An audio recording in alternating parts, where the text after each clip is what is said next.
Hello বন্ধুরা, আজকে আমরা জানবো বিখ্যাত সাপখেকো বিয়ার গ্রিলস সম্পর্কে, যার ভয়ে বনের সব ভয়ঙ্কর প্রাণীগুলো বন থেকে লোকালয়ে চলে আসে। তার আগে আপনি যদি আমাদের চ্যানেলে নতুন হয়ে থাকেন তাহলে লাইক, ফলো এবং সাবস্ক্রাইব করে আমাদের সাথে থাকবেন। তো চলুন শুরু করা যাক।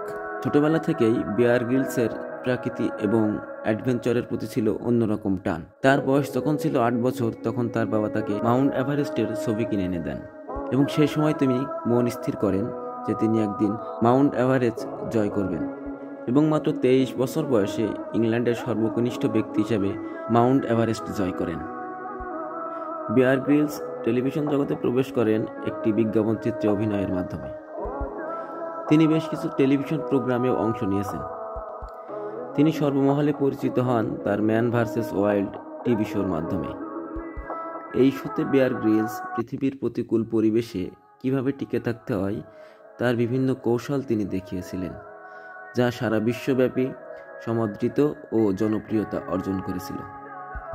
যেখানে তিনি নিয়মিতই সাপ, বিচ্ছু, কাঁকড়া, টিকটিকি সহ অন্যান্য আরও ভয়ঙ্কর ছোট ছোট প্রাণী খেয়ে দেখিয়েছেন। বিয়ার গ্রিলস একাধারে একজন অভিযাত্রী, উপস্থাপক এবং লেখক ছিলেন। তার প্রকাশিত বইগুলোর মধ্যে জীবনযাত্রা, বেঁচে থাকার কৌশল এবং সাহসিকতার কাহিনী রয়েছে।